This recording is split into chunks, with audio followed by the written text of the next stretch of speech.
happening stateside for Israel, and what can you do?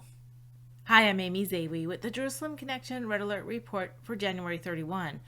For the past several weeks, the Jerusalem Connection has been very busy participating in all it can to support the Jewish people both domestically and in Israel. Within the past 2 weeks, I've attended on behalf of the Jerusalem Connection several important meetings and events. On January 17th, I attended an event at a Maryland synagogue where 18 family members of current hostages came to share their stories.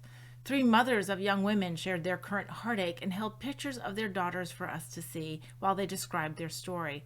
One woman shared her sister's story, who's also being held captive, where they had the last communications on their cell phones before she was dragged off and abused on her way to Gaza. A mother of an IDF soldier who was murdered at the hospital in Gaza during the early days of the IDF's ground operations, well, this mother, through tears and choking back heaves of sorrow, wanted us to all know that her daughter was not only selflessly defending her nation and all the civilians in Israel, but she was also defending life and all that is good. This young girl was only in her mid-20s.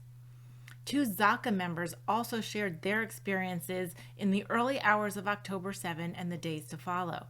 Zaka is a volunteer organization whose professionals meticulously gather even the most minute remains of those lost in unnatural deaths so that the person can have a burial and be mourned properly. While these trained professionals have been doing this for over 2 decades, in the wake of accidents and other terror attacks, October 7 left the Zaka members particularly traumatized to the point that many are reporting health problems, even to the point of death. Maryland Senator Benjamin Cardin and Israeli Embassy Deputy Head of Mission Ilya Benjamin also offered remarks. The very next day, on January 18, I attended International Holocaust Remembrance Day, organized by the Friedlander Group on Capitol Hill. This is an event on the House side, and it was to share an initiative of a bill to commemorate the 60 diplomats who, at great personal risk, saved thousands of Jews during the Holocaust, often defying orders, risking the lives of not just themselves, but also their family members, and most all lost their careers as a result.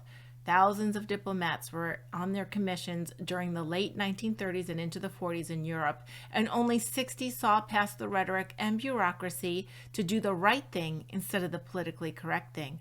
Nearly 15 ambassadors from those nations whose members acted courageously offered remarks to tell the story of what their countrymen and women did to help save Jews.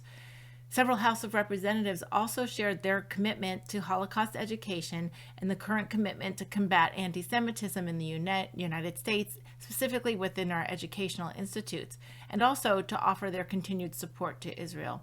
The moderator, Harley Littman, skillfully segued between speakers offering little-known facts and data about the 1930s and 40s and connected those data points to what we see in the world today leading up to and since October 7. Mr. Littman so eloquently noted that history does not repeat itself, people do.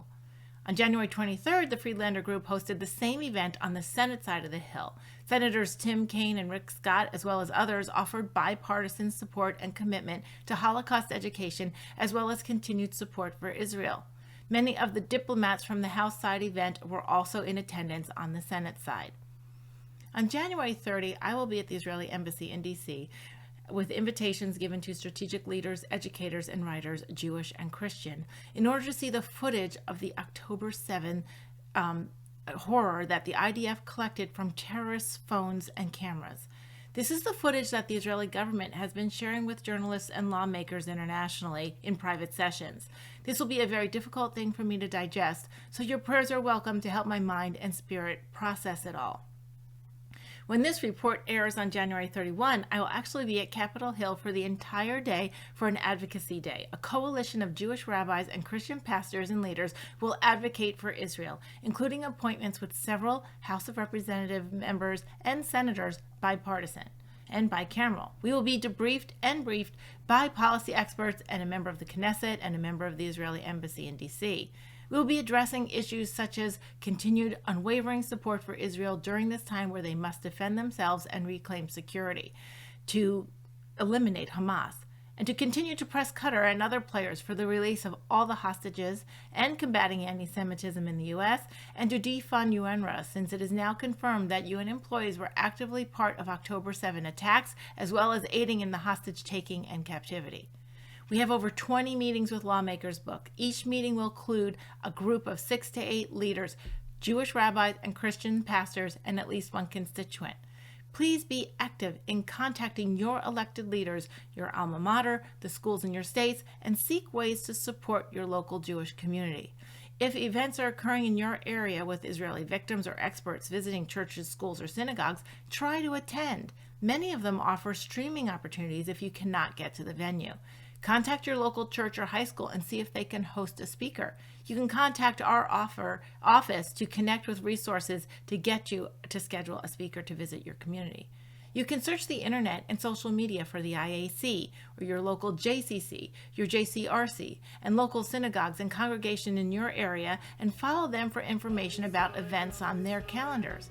I will be providing you all with a follow-up of the January 30 and 31 days in DC, so please stay tuned. I'm Israel Hai. Shavua Tov.